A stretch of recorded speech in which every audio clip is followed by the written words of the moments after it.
Today we'll prove that the integral of 1 over the square root of 1 minus x squared equals arc sine of x plus c.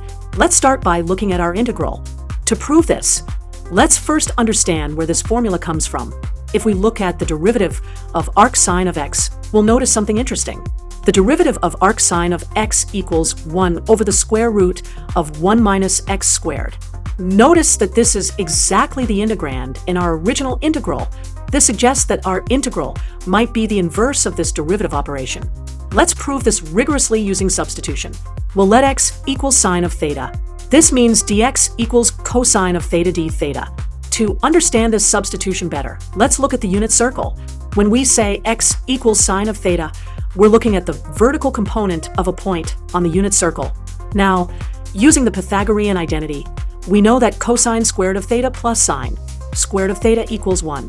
Therefore, cosine of theta equals the square root of 1 minus sine squared of theta. Since x equals sine of theta, we can substitute this back into our integral.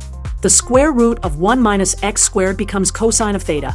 The cosine terms cancel out, leaving us with the integral of d theta, which is simply theta plus c. Finally, since x equals sine of theta, theta must equal arc sine of x. Therefore, our integral equals arc sine of x plus c, which is what we wanted to prove.